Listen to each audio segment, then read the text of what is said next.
Welcome to the 301 Colored Commentators, a monthly podcast series where two black men from the state of Maryland debate and give their hot takes on movies, professional wrestling, and TV shows. So have a listen, have a look-see, but nonetheless, enjoy. Hey, what's going on, folks? How y'all doing? Yeah, it's the 301 Colored Commentators in the building right now. We hope your month of September went well. Ours went good, but we're just glad it's over. Yeah. That's right. Yeah. For season 2, episode number 6, what we're going to talk about today is the 2017 Chadwick Boseman helmed, Reginald Hudlin directed movie Marshall. Yeah. We're going to talk about the infamous controversial curtain call incident in pro wrestling. Yeah. And finally, we're going to talk about the final season and the series finale of the FX series Snowfall. Yeah. Great show. Yes. R.I.P. to Snowfall, and I like what they did at the end of it. For John. Yeah, for sure. Rest in peace. Rest in peace. Rest in peace. Yeah.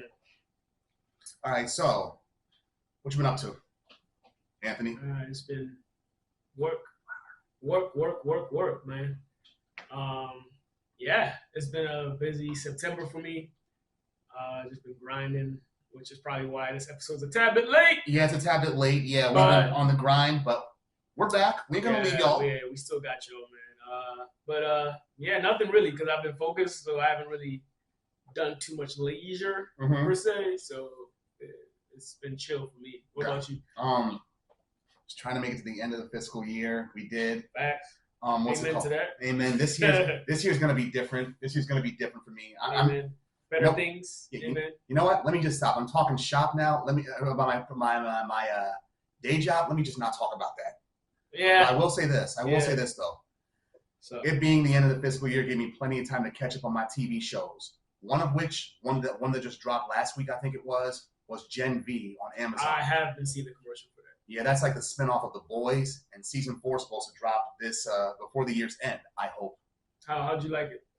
I'm liking what I see so far. I mean, well, here's what I've noticed with The Boys though, and Gen V.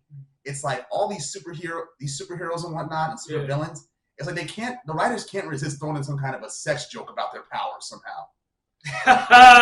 Like, I'll tell you how. Like, for example, the recent episodes of Gen V, they got a black chick in there named Marie Monroe. You know what her power is? What? Manipulating blood, her own or other people's blood, whether it's still inside them or whether it's just if they're cut and they're bleeding. Yeah, she can shape the blood into daggers, weaponize it, or even prevent somebody from bleeding out. But guess how her power manifested itself in the opening scene? Guess how it manifested? Some STD or some sorts or something, or like sexual transmission, or like drug related or something. The first part, kind of. Sexual fluids of sorts, like something like that. All right. I'll put it like this: if you ever heard of "Are You There, God?" It's me, Margaret. You know what I mean by how her power. Oh, all right. You get it now? Say less. Okay, yeah, thank you. Say less. All right. Yeah. Mother Nature. Yeah, you could say that. Yeah. I just been like, what the fuck? I mean, I know you guys like to take it far, but good lord. Check that out. Looks like it's got some humor in it. It's got plenty of humor in it. Plenty of black humor, dark humor. Yeah. And satirizes all these younger kids that want to be woke and get their faces on social media with a live feed and whatnot. They satirize all that. Okay. I'm like, good. The Boys is good with satire, not just with the superhero genre, but other elements as well. Other elements that are taking place in the world that need to be made fun of. Got it. How many episodes? Like 8 to 10? It might be. Oh, so it's week to week. Yeah, I mean, even though on the 29th they aired the first 3 episodes. Oh, okay. Yeah, so it's week to week basically. Okay. Cool, man.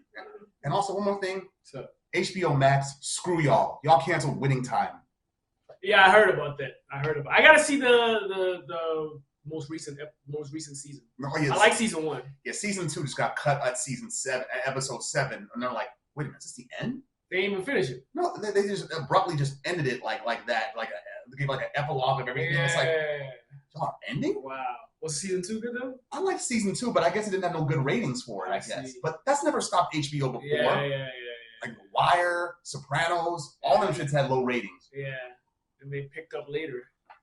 Well, I don't know about The Sopranos. That was more popular than The Wire. Yeah. That was popular when we were in high school. I think that's one of the most popular shows to ever air on HBO. So yeah, people say it's among the greatest TV shows ever. Yeah. That, The Wire, and Breaking Bad. Shout out to that. Yeah. And you hear Bryan Cranston's voice on commercials all the time now. Yeah. No, yeah, absolutely. Yeah. Yeah. Anything else? You've been listening to music? Just older stuff, really, and thematically too. Like currently in my car, it's just 94 rap albums. Okay, so Ready to Die. Yeah, Ready to Die, the original. Yeah. Illmatic, to Cal. Yeah. Hard to Earn. What else? Ill Communication. Okay. Stress, The Extinction Agenda. Yeah, you know. Mm-hmm. Classic 94 albums. That was a good year for rap. I need one of those bug zappers, man. They look like tennis rackets. So Yeah. You know, zap those fuckers. Be nice. Nature loves you too.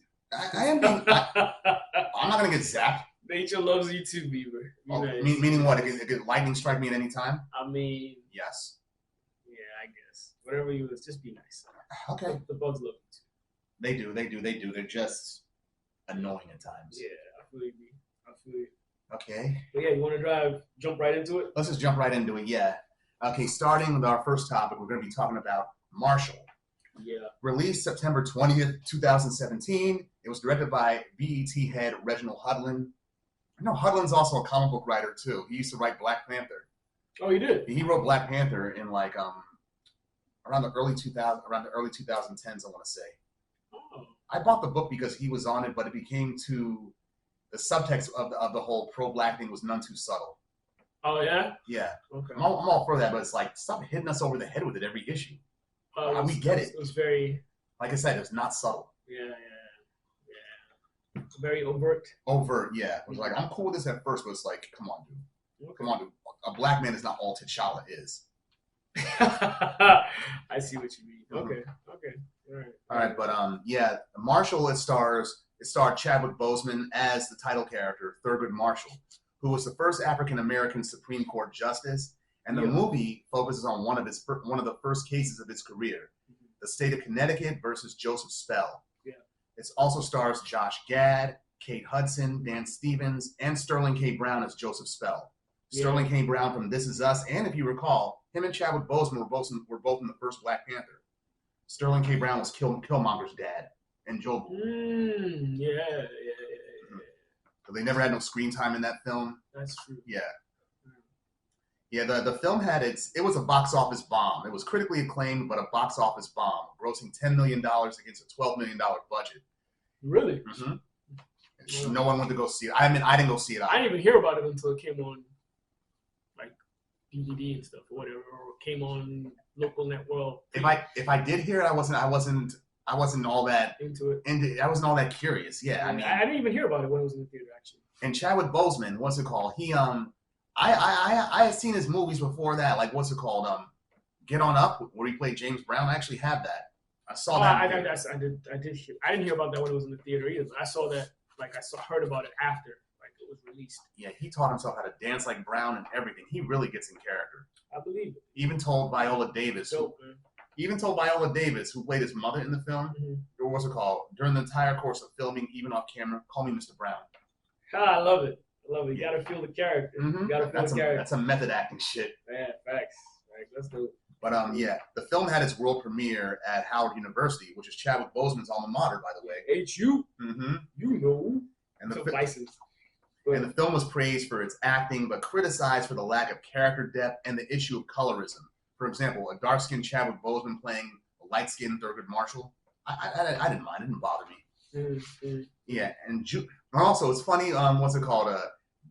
Langston Hughes, Jussie Smollett. I noticed it. He played Langston Hughes. I noticed that, which is funny considering his controversy that he's had soon after. Mm-hmm. Yeah. So I found a lot of things that were curious about the film. Like they showed Zora Neale Hurston in the film. Zora Neale Hurston, I'm sorry, and they show her interaction with the Langston Hughes and Marshall's. Thurgood Marshall seemed to be very annoyed by Langston Hughes for some reason. Somewhat. Yeah. I don't know what that was about because a smart guy that's just not wasting his time, but what Thurgood Marshall thinks was wasting his time doing poetry. At the time, yeah. I guess he thought there were bigger issues at hand than writing about it in a poetic manner. Yeah. But there are different forms of expression. So His the Jewish lawyer that he had with him, Friedman. Yeah, because he decided because Marshall roped him in on the case to help him with it. Yeah. Friedman's friends and family wouldn't talk to him. Yeah, I remember that. Yeah, and it showed there was some racism in the Jewish community in Connecticut back then. Yeah, absolutely. Yeah, go ahead. Before I interject. One of them fired their black maids because of the case, and they openly called black people Schwarzers. Yeah, black. Schwarzer in German, in some cases, even with Friedman, his name is Friedman, right? Well, Friedman, the lawyer, the lawyer, the Jewish lawyer. The Jewish lawyer. Even in some cases, when he was irked, or he had, clashes with Thurgood, there were times where he exhibited forms of racism out of frustration. I don't think he was racist, but there were just subtle times where he kind of went out of pocket. It was implied. Side. Yeah, it was definitely implied. Yeah. So I'm not surprised.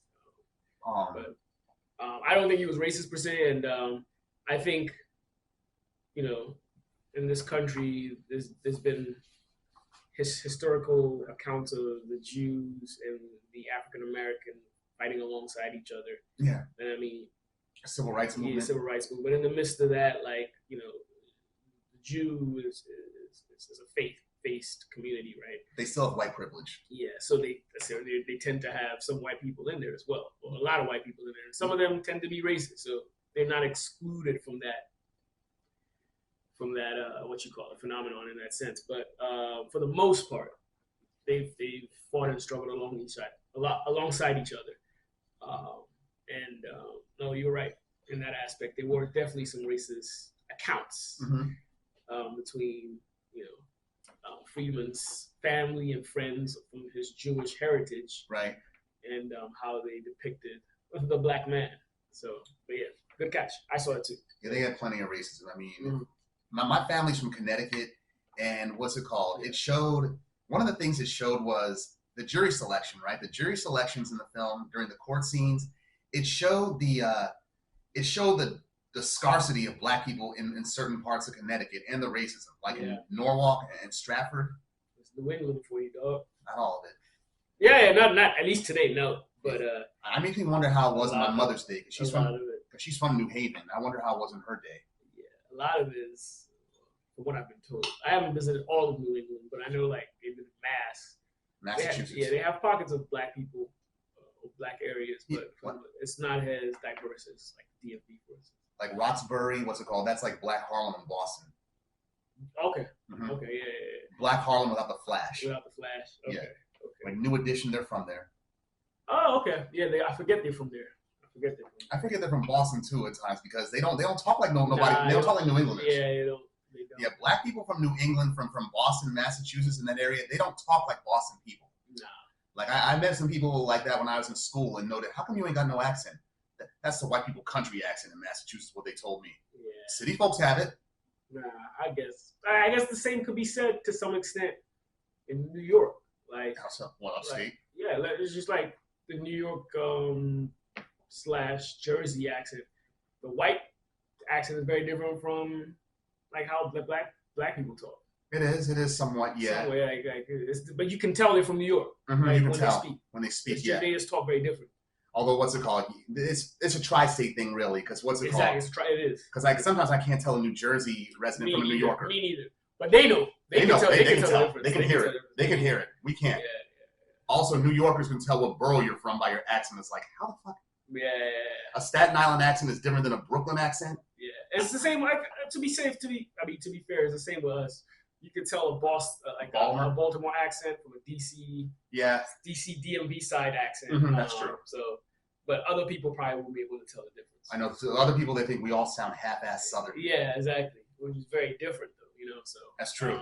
Like a Baltimore native, I can spot them instantly. Yeah, 100%. Just ask them to say the word two. Yeah. Shout out to my Baltimore peoples. I got some homies from there. No doubt. A couple of them. So shout out to them. Yeah. But yeah.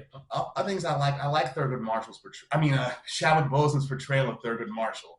I mean, he made him smart and not afraid. Absolutely. And he understands the legal system better than any lawyer in the film, actually, including Friedman. 100%. And he opened the doors for Friedman. Like it almost felt like Friedman was like down his luck attorney. Yeah, exactly. Not very confident in what he was doing. Nah. And didn't know the intricacies of how to counter the status quo within the legal system. How to get creative, yeah. Yeah, exactly. And Boseman, or should I say Marshall, opened his eyes to ways of how to counter or defend using the system, and rightfully so. And he was so grateful at the end of the verdict and the doors that it opened for Friedman for having Marshall in his life. Right. So that ultimately opened doors for Black attorneys in the United States, practicing. Yes, it did. Yeah. And also, the judge, played by James Cromwell, I've seen him in plenty of films. Star Trek, First Contact, The General's Daughter, plenty of films. He played the judge that presided over Spell's case, and he was portrayed at first as prejudiced against blacks and Jews. I mean, so much so that he wouldn't even let Thurgood speak in court. Yeah, I remember that. I'm like, you knew how smart he was. Shit was wild. I'm like, you knew how smart he was. That's why you were scared. That's why you didn't want him speaking. Yeah. But he had a change of heart when he heard Spell's story. Mm-hmm. He had a change of heart then. Yeah, it's true. Similar to Governor Wallace, huh? Mm-hmm. Governor Wallace had a change of heart decades later. Yeah, apologized to the black woman that he tried to obstruct. Considering how fucking extreme he was. Yeah. Earlier. But yeah, let's not go too much off topic. But yeah. No, 100%. Anything stand out for you that you liked about this movie? A lot. Chadwick Boseman's Thurgood Marshall. He was a bad motherfucker. Badass. Like you see when he went to that restaurant and went to the DA, right, and told him what he's gonna do, and took his plate, took a bite out of his food, his dessert, and just said, I've had better. Right. I said, that's when the enemy eats your lunch for you. Exactly. I mean, that was a sick move right there. Yeah. Exactly. A power move. Exactly. And didn't he, at one point, I feel like at one point he drank purposely from the whites only fountain. Yeah. Yeah. Yeah, just to be defiant. He was a gangster. I love it. That's something I'd probably do. Fuck your fountain, nigga. I'd definitely do some shit like that. But yeah. He can fight too. I mean, they juxtapose that in a scene where he's in a bar and Friedman's getting his ass beat outside somewhere. Yeah. And Chadwick Boseman, he held his own. Yeah. And one of the funny moments in the film was when his wife, who also had a miscarriage in the film, I believe. Yes, she did. Yeah, what it was a funny moment was when his wife, she switched out his knife with a big one when Chadwick thought there was a no, that was Friedman, I'm sorry. Was it Friedman rather? Yeah, Friedman, his wife. She switched out his knife. He had a small knife and just get that and gave him a bigger one when he thought a threat was at the door. But it was just Thurgood. Yeah. Like every time I hear the name Thurgood, I don't think of Thurgood Marshall. I think of Thurgood Jenkins, Chappelle's character from Half Baked. I think of there you're a fool, dog. Well, I always think of the airport rather than the man. Thurgood Marshall. So, yeah, but BWI. Yeah, BWI. But it's good to I had an idea of what he did and who he was, but after this movie, just reading a little bit about the doors opening, and the strides he made, like dedicated his life to the civil rights movement in the form of defending black people in court. He was a G, dog, straight up. Mm-hmm. He was dope. Remember, I first heard about him when I was in the 4th grade, around the time when he died in '93. Okay. The paper, the Washington Post, the headline read, "Marshall dies, his legend lives on." Yeah. I learned about him much later in life. Much later in life. Probably high school going into college. So I realized, okay.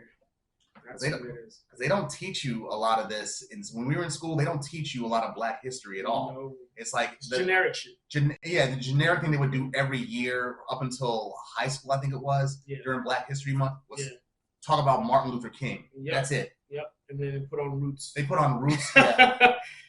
I remember 2 of our classmates, they wrote a letter to the vice principal at the time when we were at Westland in 8th grade, saying, can we do something more besides show roots in Martin Luther King, show some more positive stuff in the Black community? I hear nowadays it's different. I tutor some kids, so and like some of them are very active during Black History Month because they're Black, of course. So they do more programs to shed light on some of the direct influences Black people have made in American history that aren't usually taught or like swept under the rug. So they I think they're a little more, creative with it. Good. I don't know if the school is as receptive because the students are actually doing it. It's not so much the teachers. I mean, but it forces them to actually do some research and learn. So that I guess that's good because it's interactive. I mean, when we were seniors in high school, we took the African American Experience. That was a course. Oh yeah, I liked it. I mean, it was dope. Yeah, it was a white guy teaching. He was cool though. But shout out to Monteleone. Yeah, shout out to Mr. Monteleone. But even he said because he's a white man, he doesn't think he should be teaching that course. Rightfully so, but he did a good job. He did a good job. Yeah. I mean, even every Friday he let a select few of us like show and tell, kind of do something that something pertaining to African American history or African American struggle or whatever, like a rap song that talked about that. Yeah. A poem that we made. What's it called? A lot of things. He showed us Do the Right Thing. That was the first time I saw that. I always found that interesting. I know we're going very much off topic. Yeah. From this show, but in college, when you take those core courses to fill little what you call it electives, yeah, to fill little quotas before you graduate. I took a Sub-Saharan African history course post like 1850 something. Yeah. And it was taught by a white man, and he had an assistant that was Black. He was very well versed and learned. That just sounds funny. But the shit doesn't make any sense. Like other way around, that probably would work. You should probably get someone from the origin, the Sub-Saharan area, exactly, that has accounts, primary source accounts from knowledge that's been passed on from Africans in those areas. Yeah, because he probably if he did some field work to get his PhD to be able to talk about the subject, that's one thing. But I didn't know any better. I was like, what, 19, 18? I didn't know any better. But like in retrospect, when you think about it, you're like, this shit doesn't add up. No, I took women's studies in college as an elective, and thinking that was going to be basically like an English class with a bunch of women's literature. Yeah. It was not. It was exactly like what you see in a movie. Yeah, that was back in 2003. I'm not size 100 reveal this age. I'm not. But it was back in the day. Back in the day. It's like 20 years ago. Early 2000s, yeah. Mm-hmm. Also, you touched on this earlier, the Black and Jewish lawyers, minorities being allies. Yeah. And also, Kate Hudson played the white woman that accused Joseph Spell of rape. Yeah. But the whole thing, it turned out to be, and the thing was consensual. Both of them were lying on the stand. They were not being truthful. And it turns out she was beaten by her husband and turned to her Black driver for sexual solace. Exactly. Yeah, and she wanted to avoid admitting attraction to a Black man and potentially having his baby. Yep. She even tried to kill herself, even though he didn't try to do anything. Yeah. She didn't want to face the shame that came with it at the time. Or interracial affair. Yeah. Exactly. Interracial affair. First of all, it's taboo. Yeah. Second of all, she cheated on her husband by those standards, and it was with a Black man. With a Black man, so he wouldn't have gone. Yeah. He wouldn't have gone to trial. He would have been lynched. Yeah, absolutely, absolutely. But when the truth came out, he was innocent. He was innocent. Yeah. I'm like, good. Yeah. Too many Black men go to jail on fallacious charges. Yeah. Facts. Facts. Well, we know. But I did like the film. I saw it again. It's a good movie. I'd never seen it, so it was good. I recommend people see it. I do too. And like, it's one of those movies that after you watch it, it kind of motivates you to go find out more about Thurgood. You probably gonna go straight to Google to see what other cases he defended. He defended that were historic. Yeah, that were historic, and what was the context behind them, and also gives you mindful context of the journey of the civil rights movement. That's true. Thank you. Yeah, so shout out to that movie. Good, man. Rest in peace. Rest in peace, Thurgood Marshall, Chadwick Boseman. You're a real one. Mm-hmm. Yeah. Sure. So Chadwick was the one actor. Sponge it. He was the one actor. Every time you needed a black biopic, Chadwick Boseman was the guy to go to. Jackie Robinson, James Brown, Thurgood Marshall. And he was just like, you hear personal accounts from people. He was like a good human being, and that's what matters the most. So true that. Though he hated doing Wakanda Forever after a while. Yeah. Like a dog. If he was still here for that, and people were still doing a dog, don't get sick of it. You're gonna be known for that. Yeah. Play around with it. Yeah. Have fun with it. Like what's it called? Like Idris Elba. People still roll up on him and call him Stringer Bell from The Wire. And he plays along, switches to an American accent. Yeah. Like, yo, that nigga Avon, he won't get got, nigga.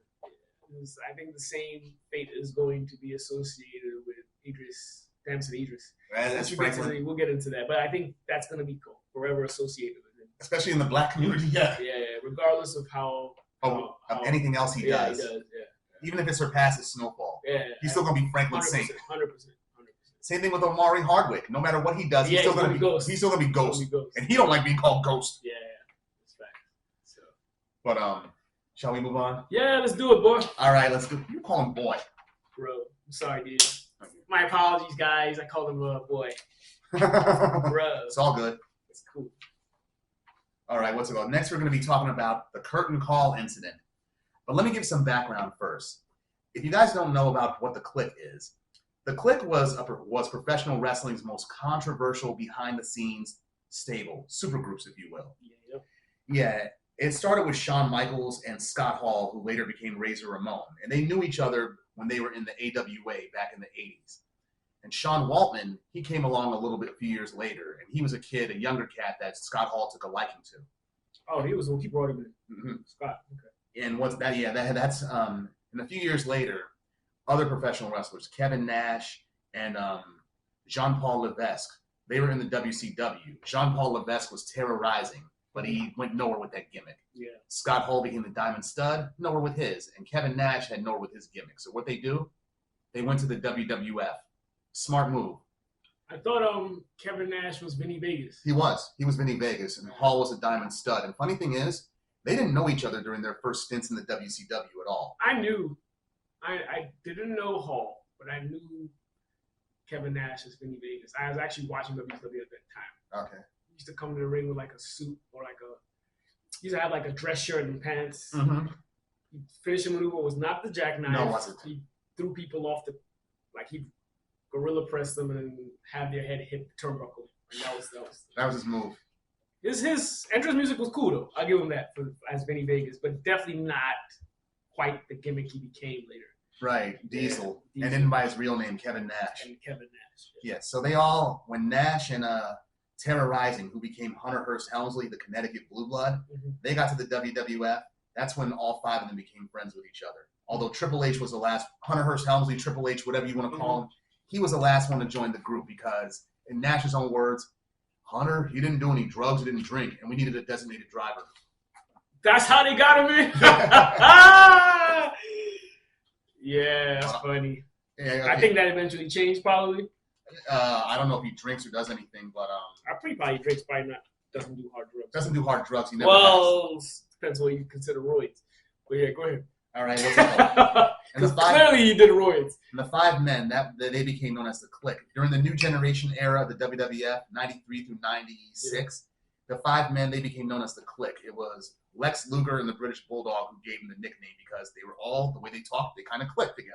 Mm-hmm. And they would amass a staggering amount of backstage power as a group. I mean, all five of these men, all five of these wrestlers, they were all close to Vince McMahon and had input on the booking decisions back then. Mm-hmm. I mean, they had input on what their schedules could be, what matches they could have, and which wrestlers that they believed deserved a push. And they generally looked out for each other. They generally looked out for each other. Like, if you recall, a lot of those high-profile matches from 94 to 96 back in the WWF involved some members of the Kliq. The two ladder matches between Shawn and Razor Ramon. Yeah, I remember that. Yeah. Shawn and Diesel, two dudes with attitudes, having the tag team titles, and one of them would have another singles title around the same time. Mm-hmm. Sean Waltman being the 1-2-3 kid. He got the tag belts and the IC title at one point. Yeah. And Hunter Hearst Helmsley, I think he got the IC belt during that time. He did? I think he did. And Scott Hall, Razor Ramon, won the IC belt 4 times during that era. Unprecedented at the time. But they were, a lot of wrestlers didn't like them because they buried their careers pretty much. Yeah, Bam Bam, not buried their careers, but really just, they didn't get the push that they would have gotten. Shane Douglas, he was one. Yeah, okay. Bam Bam Bigelow was another. That's terrible. Bam Bam was a talent. He was, yeah. And here's why they got mad at Bam Bam, because the Lawrence Taylor match at WrestleMania 11, I think it was. Yeah. It was a dual main event. His match with Taylor and then Nash, Diesel against Shawn Michaels. Shawn Michaels cried to McMahon saying, I don't like that guy's stealing my thunder. He whined to McMahon and got what he wanted all the time, Shawn Michaels. Sounds Hogan-esque. It was. And here's the thing. He actually compared the Kliq to what's it called? He said what we do is no different than what Hogan and Savage and those guys did in the 80s. But the difference is we actually like each other. That's what Shawn Michaels said. Mm-hmm. When that's true, y'all do like each other. Kind of true. But you're still burying other wrestlers that y'all don't like. I don't know if Hogan buried people's careers. I think he always one-upped. He never wanted to put nobody over. Yeah, that's Shawn too. But it seems like with the Kliq, they practically led to the demise of a lot of people's careers versus like Hogan and the Savage and them. And it was a little different. Yeah, I feel like I heard the same thing happen with Vader. Vader was a victim. Yeah, Vader was a victim, and what's it called? All because Shawn Michaels don't want to put nobody over, or he doesn't want to lose the belt, or always some shit where he wants like the other wrestler to take some kind of humiliating fall. Like Jean-Paul, what's his face? Yeah, Jean-Pierre Lafitte, who used to be part of the Quebecers. Oh, yeah, that was Jacques Rougeau's tag team partner. Yeah, exactly. What happened to him? What's it called? Here's what happened. He didn't want to put Nash over. He didn't want to lose to Nash in Canada, his own hometown. So what's it called? Nash pretty much had him buried to the point where he didn't want. He left. And Michaels admitted in the book, yeah, we buried him. Who else? Chris Candido from the Body Donnas, because he was with Sonny at the time. Tammy Lynn Sitch and Shawn Michaels wanted Sonny for himself. They were sharing her at the time. Everybody had her at the time. She was passed around like a blunt. So I hear. I really believe Bret Hart got some of that too. I heard. Yeah. I heard. You've had some sunny days, my friend. Claims he didn't, but he did. All them wrestlers, when they're on the road, even the happily married ones, they want some nookie. They want to hook up with somebody. Even Rick Rude, who wore his wedding ring in the ring but taped it up with some tape every time. Oh. I know he got some too. I didn't realize that. Okay. What happened with Davey Boy? What's it called? How did they bury him? He wasn't buried, but I guess his association with Bret Hart, because they did ask Bret Hart to join the Kliq at one point, but he wasn't feeling them. Yeah, so the Harts were loyal to each other. Who else? Mabel from Men on a Mission, who later became Viscera. Yeah, Nash didn't like the way that he wrestled, so he complained to McMahon, and Mabel's push, even after he won the King of the Ring, just got halted. I don't know. That's true. That's true. And The Rock, he was almost a victim of that too back when he was Rocky Maivia, because only Hunter Hearst Helmsley and Shawn Michaels were the only Kliq members left when Rocky Maivia joined the World Wrestling Federation. Yeah, they were scared of his rise, but it didn't stop. It didn't stop. Once he turned into a villain, that's when he really took off. Yeah. So there's nothing they could do about it. Nothing they could do about that. Nah. Arguably goated. He arguably goated them. Shawn Michaels maybe not. But he's equivalent to Shawn, if not bigger. Yeah, he's not bigger. He might have goated Shawn. He's bigger. I mean, he did a lot more. I mean, he got himself out there in TV shows, movies, and whatnot. I mean, more so as a wrestler. As a wrestler? Yeah. Shawn, because Shawn is Shawn. You know what I'm saying? And Shawn is icon. Yeah. But I mean, so's a Rock. The Rock is on some goat shit too. So. Yeah, Shawn. Okay, but the curtain call incident though. Here's what happened there with that. Although, let me just say one more thing. The biggest victim of the Kliq had to be Bret Hart during the Montreal Screwjob. Which is crazy. Mm-hmm. But yeah, go ahead. Yeah, the curtain call incident happened in May 19th, 1996 at Madison Square Garden. The Garden. That's sacred for professional wrestling. Facts. Right? Yeah. And what happened was, it was Scott Hall and Kevin Nash's last show in the WWF at that time. Yeah, they were leaving to go to the WCW. They were paid more money. Let's see, Triple H and Hunter Hearst Helmsley and Diesel, they were both heels at the time. And Shawn Michaels and Razor Ramon, they were faces. 1, 2, 3 Kid, Sean Waltman, he was not at this event. Ironically, these guys were all pill poppers too for the most part. And ironically, the 1, 2, 3 Kid, he couldn't make this event because he was in drug rehab. So, but the end of the match, this house show at Madison Square Garden, it was the end of the match. The final match was a steel cage match between Shawn Michaels and Diesel. And at the end of it, Scott Hall and Hunter Hearst Helmsley came out, and they all shared one big group hug. Yeah. And they hugged in the middle of the ring, said goodbye. Now, mind you, the New York crowd, a lot of them already knew this was going to happen. Because back then, before social media and before internet blew up, the New York crowd was the hippest of pro wrestling. Oh, they knew what was going on behind the scenes. A lot of them knew what was going on. Yeah. I see. So when they saw the curtain call, when they saw them hug like that, they applauded and knew what was up. However, it was a serious problem because their actions broke kayfabe, right? The illusion that professional wrestlers, what goes on in the ring is really how it is. It's real, yeah.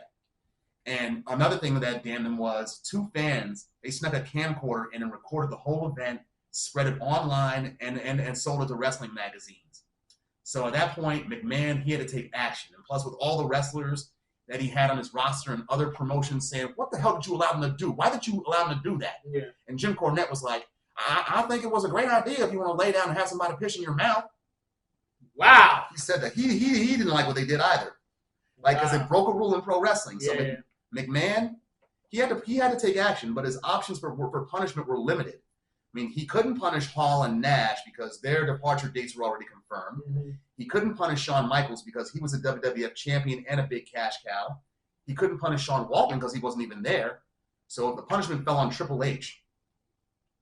And how did that happen? Here's what happened. Triple H was supposed to win the King of the Ring tournament in '96, but they made him a jobber for the next year and a half, like putting over other wrestlers and being like the Brooklyn Brawler for enhancement talent. Mm-hmm. Now he's a huge shareholder. He's a huge shareholder, yeah. Married into the family. That's crazy. Yeah, and ironically, crazy. And ironically, here's the thing: Triple H bore the punishment, but that got him respect from all the guys in the locker room, especially Taker. Before that, I thought he was just an asshole who was just trying to climb the ladder. Mm-hmm. But he took his punishment like a man, didn't complain, and we respected him for that. But Jim Cornette, he doesn't. He's like Triple H apologized, but then a few years later, during the start of DX, him and Shawn Michaels, they put the curtains call incident on the Titantron to annoy McMahon, and I'm like, I knew you weren't sorry when you said that. Yeah, the DX was crazy. They were wild dudes. Yeah, and shout out to them though. We fucked with them hard back then. Yeah, we did. And the curtain call incident, it actually led to the rise of Stone Cold Steve Austin because he got pushed to win the King of the Ring that year. And we all know the Austin 316 says, I just whipped your ass. That shit. That interview is so iconic in wrestling. It is, yeah. So fucking iconic. Get you what you need to do is get Jake the Snake a cheap old bottle of Thunderbird and get him out of my ring. Now that's a motherfucking goat. He said get him a cheap bottle of Thunderbird. Get him out of my ring. My man is a goat. Him, there are a couple of them that just are just on a tier that nobody surpasses, but may be equal to. Nobody thought Stone Cold Steve Austin would get as popular as he did. No one thought. He's a goat. He's up there. He is. He's there with Hogan. He's there with Ric Flair. Like those those guys are top tier legends. Mm-hmm. They changed games. The Rock is up there too. Shawn, I give Shawn that. They changed the game. A lot of those guys. Yeah. And also, most wrestlers hated the Kliq, but but people who hated the Kliq, including some color commentators like Jim Ross, most of them have a general consensus that Nash, he was the most reasonable one to deal with. Mm-hmm. And what else? Oh yeah, the curtain call incident is indirectly responsible for the NWO and the Generation X, both of which saved their respective companies. They did, because we ate it all up. Mm-hmm. NWO, we ate it all up as kids. I can't even lie. I loved it. Mm-hmm. And the whole Kliq sign that they had, right? This shit right here. Yeah, that being the NWO sign. It was Kliq. That's the Kliq sign. They were doing that before. Before NWO, yeah. Mm-hmm. It ended up being integrated to the NWO. It did, yeah. Shawn Waltman said he got this idea from like Turkish mafia. Like that's like their gang sign. Oh, that's his shit. Okay. Mm-hmm. So Shawn Waltman came up with it. Yeah, Shawn Waltman came up with it. Okay. 6-part. 6, yeah. Yeah. And what else? Yeah, like you said before, Triple H, he's the most successful member and the last guy to join. And Shawn Michaels described him in the book as he was a social climber, and it worked out for him. I mean, he married into the McMahon family, has 3 kids with Stephanie, But that's the funny thing, though. Is these guys, these assholes, used to bully McMahon to get their way, right? Yeah. They used to bully you, Vince, and you let one of these assholes marry your daughter. Oh, that's a win, considering how ruthless Vince has been in his career, his whole lifetime in wrestling. He is, but that's actually a win. I just think he got bossed around and bullied by the Kliq. That's what I think. Yeah, that's what I'm saying. It's a win for them because, like, it's rare seeing what the fuck Vince has done, led to people's deaths indirectly, and fuck people over. I see what you're doing. Karma. Yeah. Vince McMahon. Yeah. What else with the Kliq? Yeah, the Kliq had plenty of classic matches. I mean, the two ladder matches with Shawn Michaels and Razor Ramon, those were great. We've met 3 out of the 4. 4? All except Triple H. Oh, Yumi and Sito met them at the. We met 6. Hall, Nash and Shawn Michaels. Yeah. Okay. And 4 out of 5 members of the Kliq. Yeah. And Hall was cool as hell. Yeah, Hall probably was the coolest. I didn't realize how goddamn tall these people were neither. I feel like even Nash has gotten shorter. Feels like it. But he's still a fucking giant. Shawn Michaels, though, it's like he's noticeably older. He's cross-eyed now. He's also like, I feel like he's shrunk a bit too. Cross-eyed. Cross-eyed, yeah. He's got a lot of. I'm like, damn. He like standing next to me, being a short dude. Yeah. He wasn't that like much taller than me. Like, so that's why I was like, I feel like he shrunk. But I mean, that's what happens with age. So. It does, yeah. It's like, and when you don't see somebody for that long, you think to yourself, either I got taller or they got shorter. Yeah. Well, in Shawn's case and Nash's case, I think they got a tad short. But Nash is still tall as fuck though. Yeah, Hall is 6'7". Oh yeah. That's his height. And I think Nash is like 7 flat or 6'10" or 6'11". Taller than Hall. He was definitely. He was like a 7-footer. But I don't think he is anymore. I think he's like 6'9" or something. He's shrunk a little bit. Oh yeah. They like we said, they use their booking influence to give themselves and each other preferential treatment.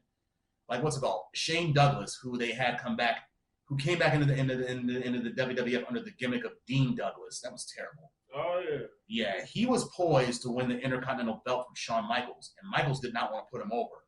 So he forfeited the belt to Douglas, only to have him drop it 2 seconds later to Razor Ramon. And that's why Shane Douglas left the company. I'm like, I'm not getting fucked like this. Yeah. Wow. That was wild. It's like politics, bro. It is politics. Yeah, it is politics. And like there was another backstage group that they really didn't fuck with because them dudes would have beat their asses. The Bone Street Killers, BSK, Undertaker, Yokozuna, Mr. Fuji, Paul Bearer, Savio Vega, Rikishi. Who else? Charles Wright, Papa Shango / Kama. The Godfather. They stay clear of the members. Yeah, they say clear the Bone Street Killers. They say clear them. Yeah, stay clear of I them. don't think Taker liked Nash all that much. Really? Yeah. I remember shoot interviews that he gave even back then. And what's it called? We did like a video for WrestleMania, all the WrestleManias 1 through 14, like a retrospective of them. I remember seeing Bret Hart and Undertaker talking about their matches with Diesel, and he said, well, we had to knock him down because Diesel or Kevin Nash or whatever he wants to call himself now wanted to be king of the mountain, and I had to knock him down. Damn. Taker said that.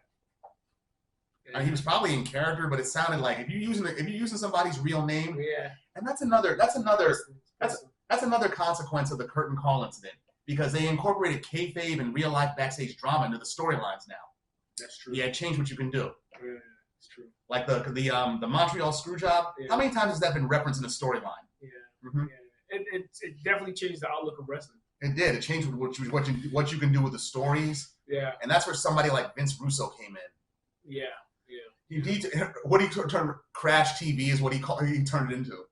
It's true, and I think it developed the character of a hybrid, where it was no longer good guys, bad guys. Like some of the bad guys became actually fan favorites. Yeah, that's like Stone Cold. Stone Cold Steve Austin. He was a heel, but DX, they were heels. The Rock, NWO was another one, and before that was like Forbidden. Yeah. You had a few fans that liked the heels, but it wasn't a mass appeal thing. Yeah, and now it's acceptable. Because back in the day when we were kids, the only true heel that I really liked was Flair. Yeah, I like Savage as well. Savage goes back and forth.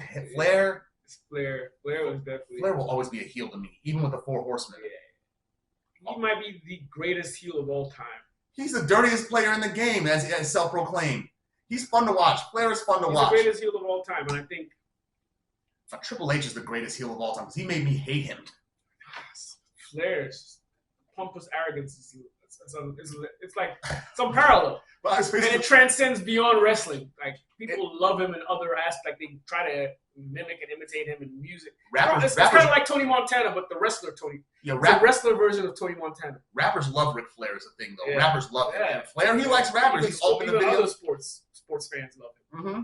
So, Mike Tyson. Yeah, like there are NFL players that like imitate. Oh yeah. Styling, profiling, kiss stealing. Man, he's a go to heels, and there's nobody greater than him as a heel. And I think Savage's greatest.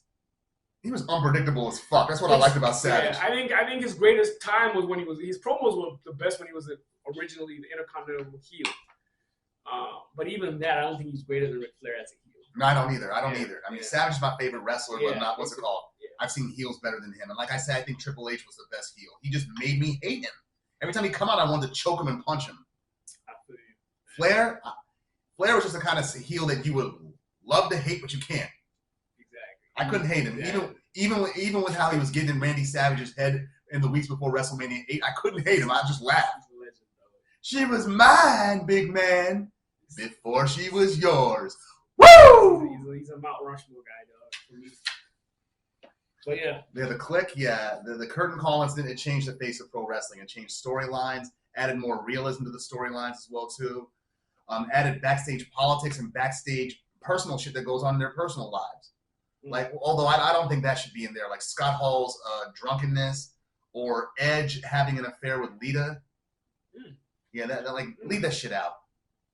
Yeah. Now it becomes like a Jerry Springer show. Pretty much. It got sloppy. It got sloppy, yeah, and like I think I digress. Yeah, the curtain call incident, like I said. What are you about to say? I was gonna go off about Vince Russo again, but it's like I don't need to. I will say that for Jim Cornette. Got you. But the curtain call incident, like we said, it was an influential, a game changer. Yeah, thanks. And last thing is, on Raw a few years ago, before Scott Hall died, they had the Kliq members, all 5 of them on there. They brought the guys, the two guys that brought the camcorder in at Madison Square Garden at the time. They brought them in as part of a storyline. You guys were arrested for that, man. You guys are being arrested for this. I'm like, after all this time, get the fuck out of here. I know it's part of the storyline, but what's it called? It's good that you guys acknowledge it. Yeah, that's funny. But yeah, shout out to them because they're historical staples of wrestling, and definitely for the most part all icons. Some more than others, but I do think they were kind of fucked up, but at least who they were on screen they were legends. Behind the scene, we don't really know. We know stories that we heard, and we met the guys, but that doesn't say much. Yeah. So, but kudos to them, man. No doubt. Because we ate it all up, and we still low key fans of that era, of DX and the NWO. And you still got men around our age, wearing like old school Razor Ramon t-shirts and whatnot. The bad guy. So rest in peace too. Rest in peace, Scott. So speaking of rest in peace, let's go on to the final one. Yeah. All right, next final topic, we're going to be talking about the final season and the series finale of Snowfall. Yeah. It went on for 6 seasons from July 15, 2017 to April 19, 2023. 60 episodes total. Although the pandemic prevented the airing and the filming of one of the seasons, so it got delayed by over a year, but still. Yeah. It came out with it. And so some background, even though we've already covered Snowfall a little bit, but now we get to cover it in its entirety since the series is over.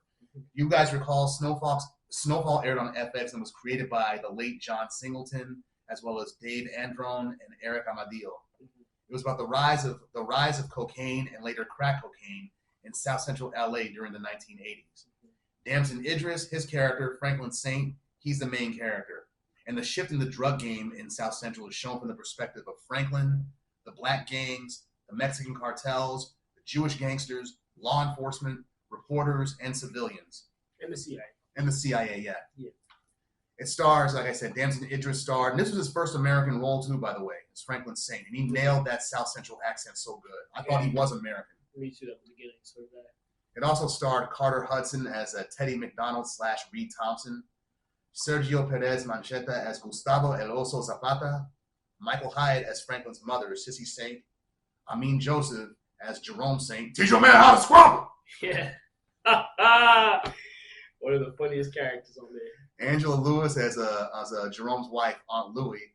Isaiah John as Franklin's best friend, Leon Simmons. And Alon Moni Abalbal as Abby Drexler. He was a Jewish gangster. And finally, early seasons. Mm-hmm. And finally, DeAndre Bonds as Scully. It's crazy. Scully was crazy. That's my man, dog. that nigga was crazy. Every time he came on screen, it's like, who's he gonna kill next and what kind of way? Dog, Scully was the man. Scully, he gets points where he dosed those strawberries at Jerome and Louie's wedding. Got everybody tripping. So much so that they actually saw some dude fucking some girl in the background. Low key. Scully is my favorite character on that show. In the series, it followed Franklin's rise. Oh my god. Franklin's rise in the drug game from a doe-eyed college dropout to ruthless kingpin to his ultimate downfall. Yeah. Let's talk about season 6. Okay, plenty of things. I took down some notes for season 6 right here. If you want to take a look, see. But season 6, where did it begin at? Franklin on his own accord, he's left the game, but at the cost of his money being hijacked by Teddy. Teddy was his CIA connector. He was getting all of his drugs from, right? Yeah. And this goes back to what rappers and other people have said and historians have said over the years. The CIA at the time was run by George H.W. Bush, who actually allowed the inner cities in America to be flooded with these drugs. Yeah. Mm-hmm. To fund the Contras. To fund the Contras, yes. Teddy tries to do because Teddy, he's a patriot. Yeah. Yeah. Franklin, though, it's like you steal $70 million from a man. It's like, what the hell you think is going to happen? Yeah.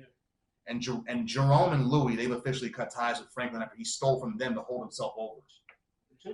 Although that scene where he did that, then went to go see Kane in the hospital amidst the backdrop of Phil Collins in the Air Tonight. Yeah. That was a legendary scene. And whoever chooses the music for Snowfall, thank you.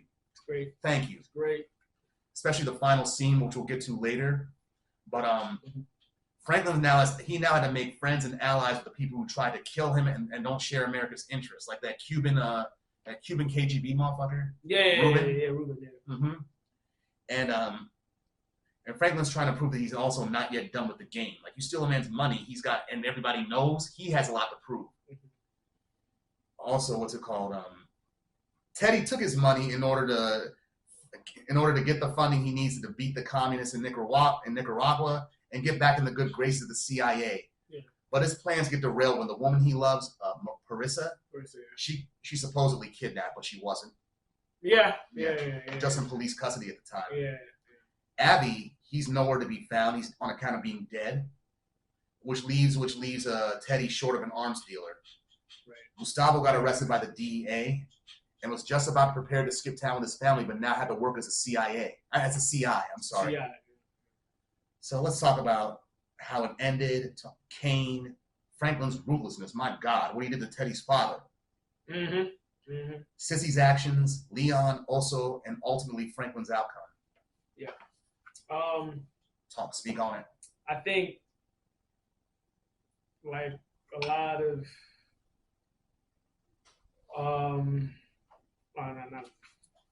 some people, I think the element of the 7 deadly sins consumes Franklin.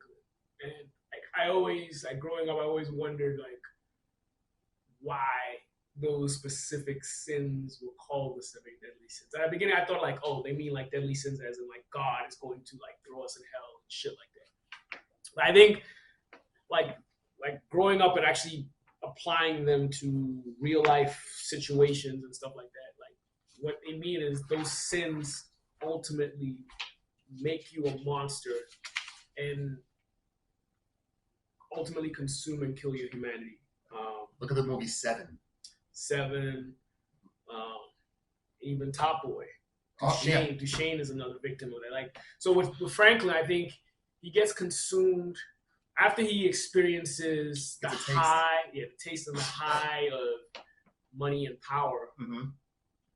He grows to love those things, and it becomes more so an element when the time comes where he loses the money that leads to that sense of power. Exactly. It starts with pride first, because his pride was he could have walked away and been like, "Fuck it, he stole my money. There's nothing. I have a couple of thousand. I can still." But that gluttony and greed. The greed and his pride was hurt, and he developed, like you said, he developed a lust. Yeah, lust. He's developed a lust for like money. He did, yeah. I mean, this whole season, it's like the money, getting his money back was really all that mattered to him. He fell in love with it, and he lost. He got consumed. He lost the relationships that his family that mattered and that he loved, like that he valued at one point. Like with Jerome, man, the scene with him at the diner, where Jerome was like, I went wrong. Yeah, because Jerome raised him. Yeah. His dad was on the street. Yeah, his dad was on the street and Jerome raised him. And like, it's sad because like all these characters, like in this final season, take a turn for the worse. Like you tend to see, like, because Jerome if you go back in the early seasons, Jerome didn't want him involved in this. Yeah, he didn't want to. It was Louis that convinced him. Mm-hmm.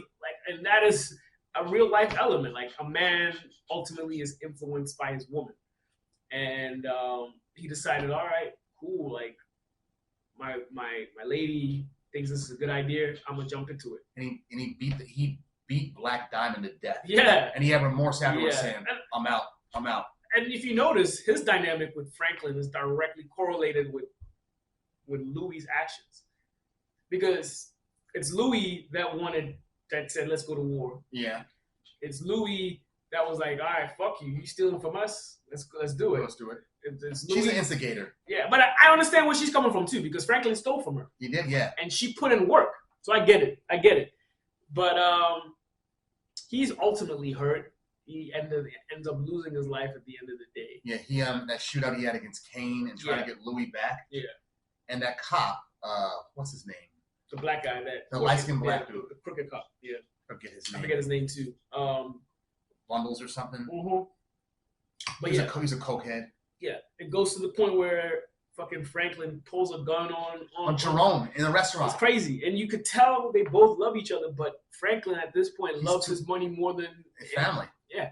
Yeah, even with his mother, he's like, what's it called? Even with his mother. Like this, the second to last episode, right, where he thinks he's about to get his money back. That whole episode when he had Reed on the phone, like burning that motherfucker with cooking oil, burning his chest with cooking oil, and Reed gets on the phone in a public place, and like the mother, Sissy was like, what jail is Alton in? And Reed's all tired, like, are you fucking kidding me? Killed him. I was fucking lying. He's dead. I shot him twice and dumped his body. Yeah, hello? Oh, hi. Just goes back to that all casually. Yeah. That's about it. And Sissy just shot him. I was like, the password is, she turns around. Like, even I felt what Franklin felt at that moment. When she shot Reed dead, I was like, no, you just $70 million. What the hell's the matter with you? I ultimately believe Sissy did that. I don't even think that was I think that was actually calculated. I think so too. She was going to kill him. I think she killed him because the CIA. What ultimately mattered is what bothered her. The CIA had killed someone that she loved. And would have killed her too. The CIA had ultimately turned her son into a monster. Fucked with the black community. And she realized that whether Franklin got that money or not, he's finished. Like, he's done. Because now his love and lust is for money.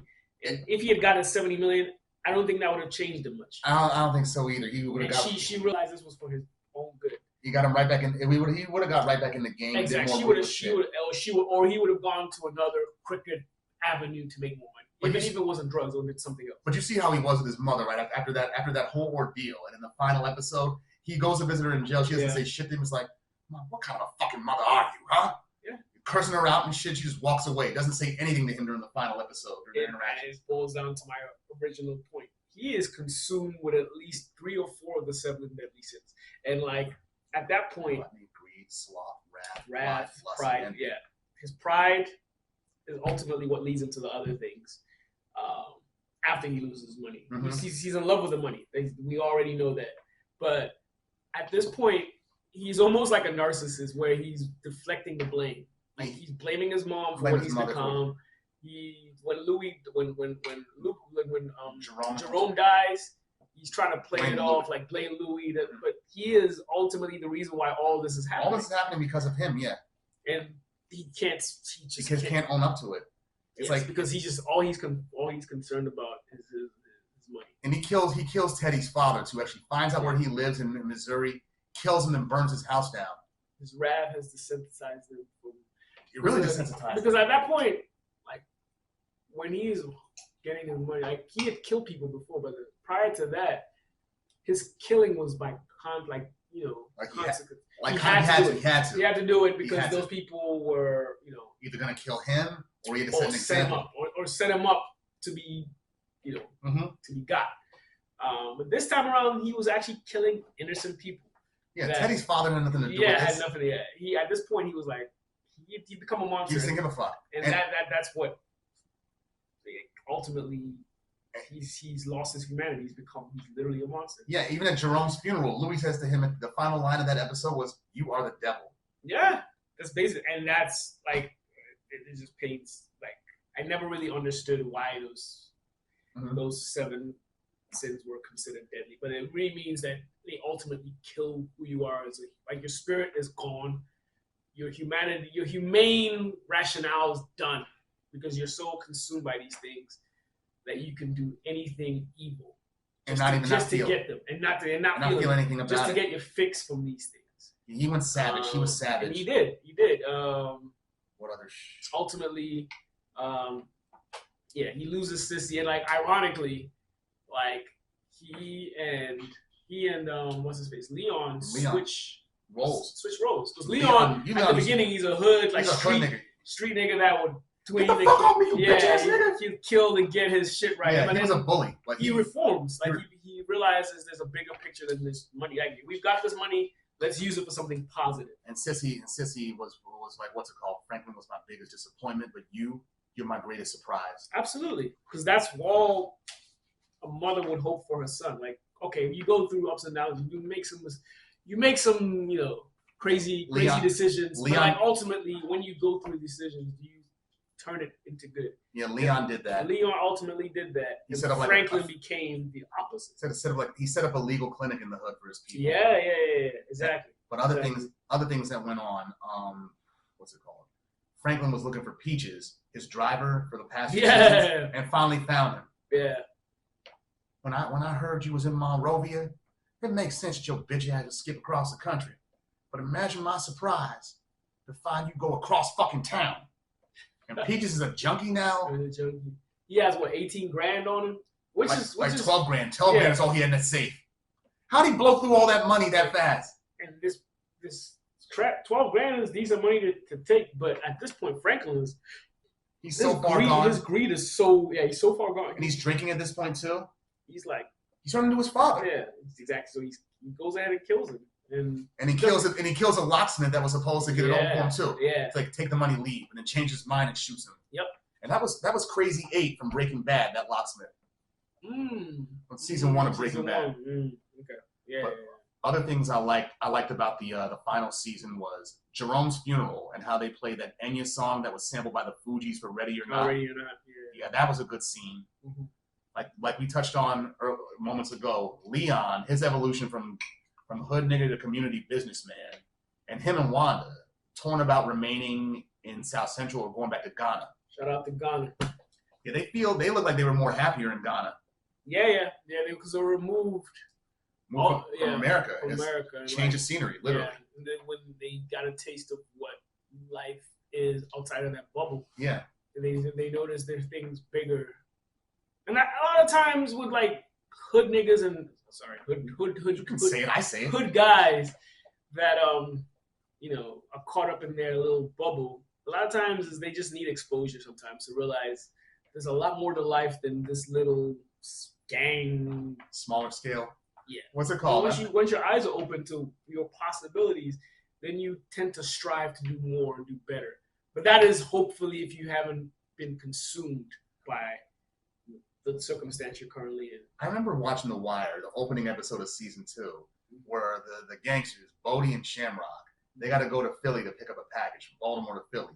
Yeah. And Bodie's in the passenger side. He's getting confused. Like, what the hell's wrong with the radio, man? What's wrong with the radio? You ain't never heard? When you go out of town, the radio station switches.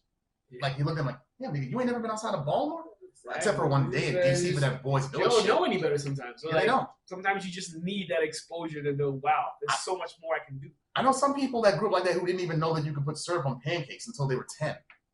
There you go. There you go, yeah. There you go. I mean, what we take for granted is like... Yeah.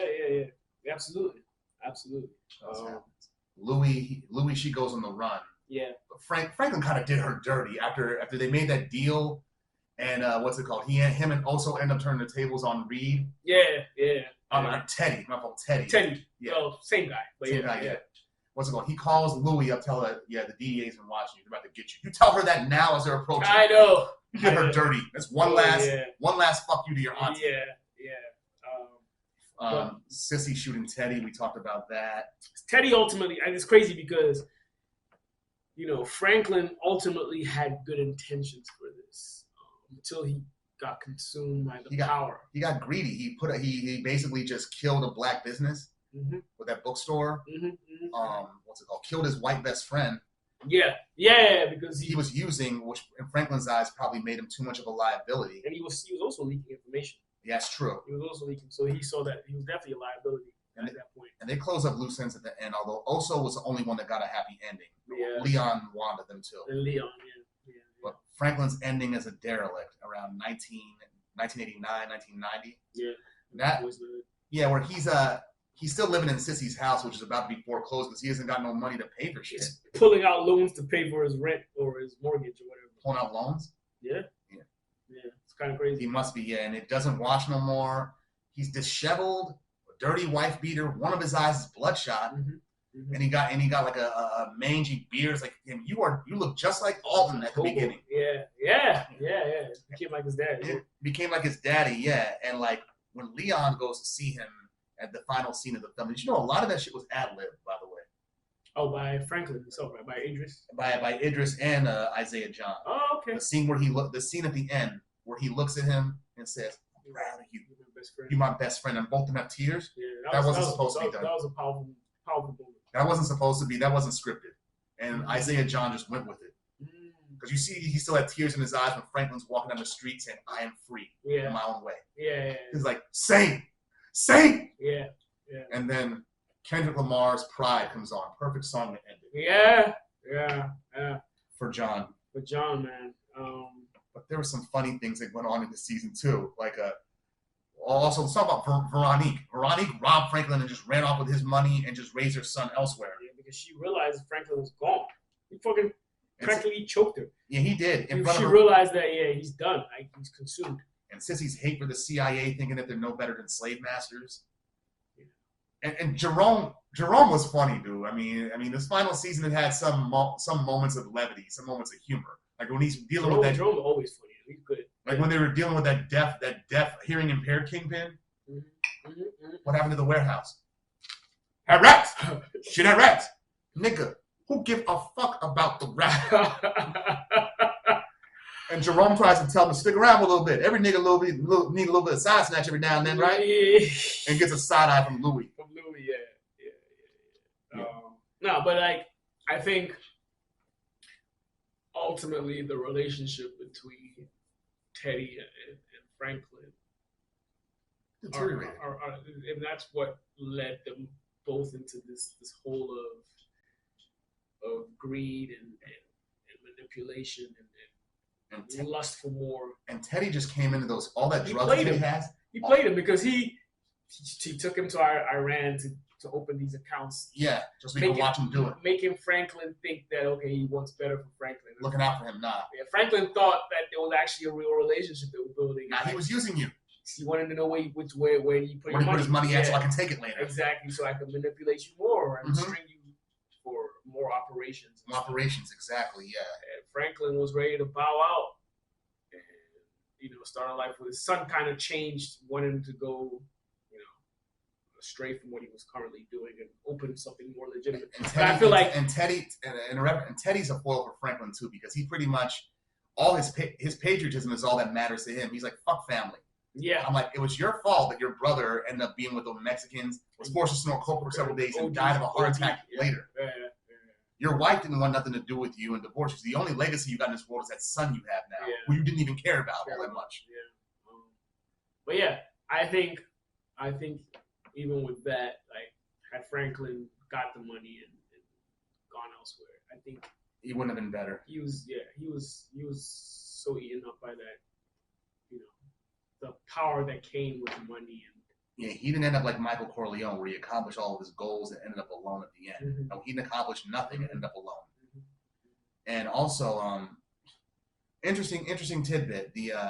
As another testament to Damson Idris's ability to ad-lib and improvise, when him and Leon are walking to the alley at the end of the film, on their way to a liquor store, I guess, and they pass by the movie set for Boys in the Hood, which is a callback to the pilot episode of Snowfall, when they show like a young nerdy looking black kid with a camcorder, and Leon's like, niggas making no movies in the hood. That was supposed to be John Singleton.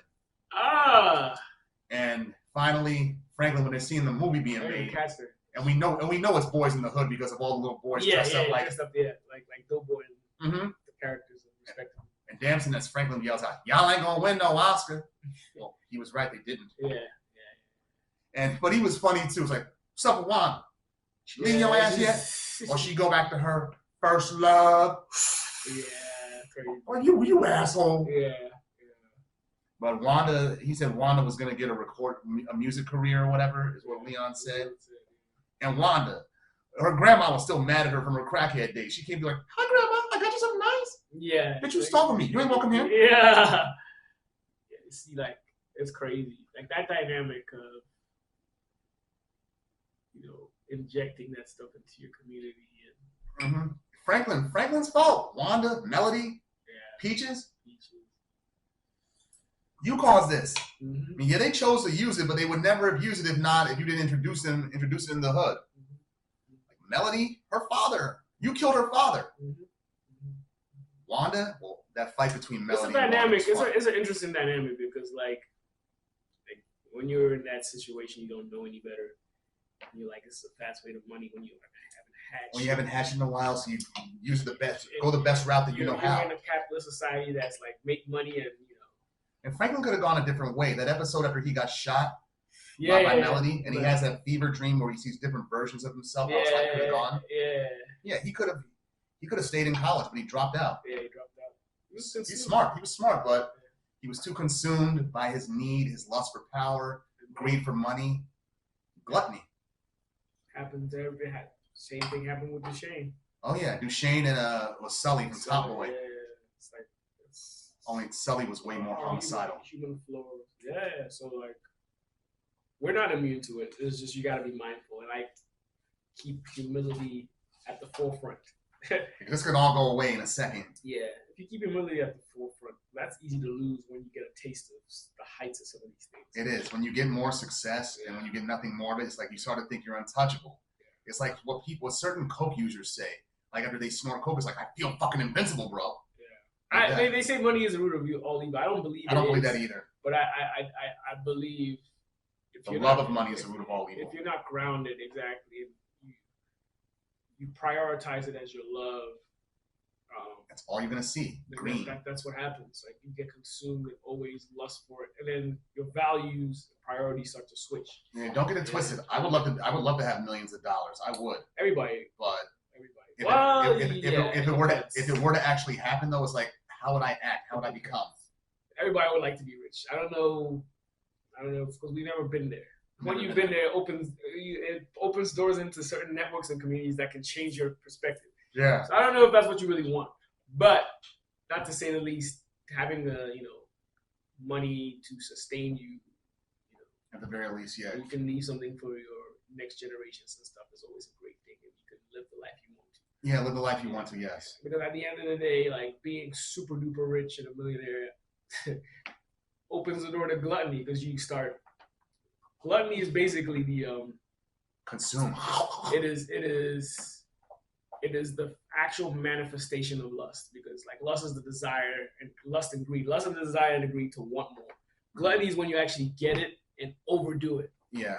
To the extent that you become addicted to like that, overdoing it, and that's what ends up happening to a lot of these addictions, super duper rich people. Yeah, you become addicted. Addiction. They're all kind of so like it all kind of makes sense. Addiction was the theme of it, really. Around. Yeah, you just gotta stay grounded, and that's hard.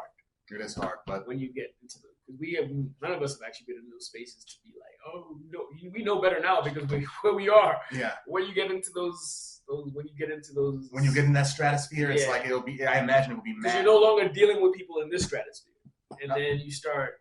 Your mindset starts changing. Not unless you want to. You got to keep grounded. You got to keep people around you. I mean, what's it called? I say this in my head. If I were to win the lottery, I wouldn't tell nobody. I would still live here, and I would still go to my day job.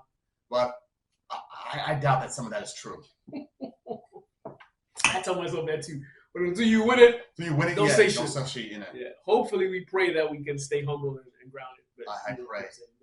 It's a great show. Snowfall was one of the best. I was sad to see it end this year. Yeah. But like all good things, like all good TV shows, they has to go. I hope to see Damson something new soon. Something that makes me not think of him as Franklin Saint. I mean, just open doors for him because he's a great actor, and so are a lot of the actors. Isaiah, a lot of them in there are good. So I hope to see them in other movies and shows that propel them even further. Michael Hyatt, still very young. Michael Hyatt, Sissy, I've seen her in other stuff before. She's a stage actor as well too. Yeah. She was on The Wire for 4 seasons actually. Okay. Carter Hudson, I've never seen until now. And Teddy's father on there was played by John Deal, who played Larry Zito on Miami Vice back in the 80s. Damn, it's a throwback for you to get that. Shout out to you for that. Yeah, man. It was a good show. Hell of a show. Also was the only one that got a happy ending, relatively speaking. But yeah, I'm gonna miss Snowfall. And like they said at the end, for John Singleton. Rest in peace. You put together something great. So. The man told our stories, told black stories that you don't usually see on screen. So I thank him for that. Yeah. Shout out to him.